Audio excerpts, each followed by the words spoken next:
ಈಗ ಬೆಂಗಳೂರಿನ ಇತರ ಸುದ್ದಿಗಳನ್ನ ಫಟಾಫಟ್ ಅಂತ ನೋಡೋಣ ಜಸ್ಟ್ ಫೈವ್ನಲ್ಲಿ. ಬೆಳ್ಳಂಬೆಳಗ್ಗೆ ಕಮರ್ಷಿಯಲ್ ಟ್ಯಾಕ್ಸ್ ಅಧಿಕಾರಿಗಳು ಬಾಗಲಗುಂಟೆ ತೋಟದಗುಡ್ಡದ ಹಳ್ಳಿಯ ಸಿಮೆಂಟ್ ಡೀಲರ್ ಮನೆ ಮೇಲೆ ದಾಳಿ ನಡೆಸಿದ್ರು.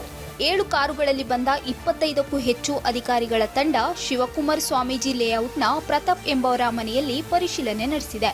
ತೆರಿಗೆ ವಂಚನೆ ಆರೋಪ ಹಿನ್ನೆಲೆ ಈ ದಾಳಿ ನಡೆದಿದೆ. ಪಿಡಿಒ ಲಂಚವತಾರ ನಡೆಸುತ್ತಿದ್ದಾರೆಂದು ಆರೋಪಿಸಿ ಸ್ಥಳೀಯರು ಪಂಚಾಯತ್ ಕಚೇರಿಗೆ ಮುತ್ತಿಗೆ ಹಾಕಿ ಪ್ರತಿಭಟಿಸಿದ ಘಟನೆ ನೆಲಮಂಗಲ ಸಮೀಪದ ದಾಸನಪುರದಲ್ಲಿ ನಡೆದಿದೆ. ಪಿಡಿಒ ಉಷಾರನ್ನ ಎಳೆದಾಡಿ ಧಿಕ್ಕಾರ ಕೂಗಿದ್ದಾರೆ. ಕಚೇರಿಗೆ ಬೀಗ ಹಾಕಿದ್ರು. ಪೊಲೀಸರು ಬಾಗಿಲು ತೆಗೆದು ಹೊರಗೆ ಬಿಟ್ಟಿದ್ದಾರೆ. ಪಿಡಿಒ ಅವರನ್ನ ವರ್ಗಾವಣೆ ಮಾಡಬೇಕೆಂದು ಸ್ಥಳೀಯರು ಪಟ್ಟು ಹಿಡಿದ್ರು. ತಮಟೆ ಬಾರಿಸಿ ಕಿಡಿಕಾರಿದ್ರು.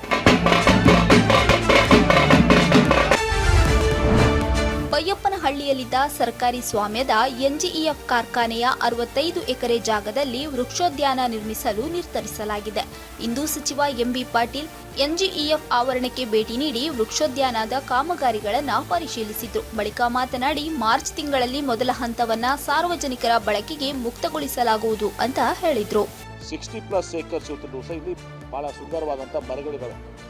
ಆ ಮರಗಳಿಗೆ ಕೊಂಡಿದ್ದರಿಂದ ಟ್ರೀ ಪಾರ್ಕ್ ಆಗಿ ಇದನ್ನು ಇದು ಮಾಡಿಕೊಂಡು ಸುಮಾರು 11.25 ಕೋಟಿ ರೂಪಾಯಿಯಲ್ಲಿ ಅದು ಕೆಲಸ ನಡೀತಿದೆ. ಬಹುಶಃ ಈಗ ಮಾರ್ಚ್ ಏಪ್ರಿಲ್ನಲ್ಲಿ ಅದು ಮುಗಿಬೇಕಾಗ್ತದೆ.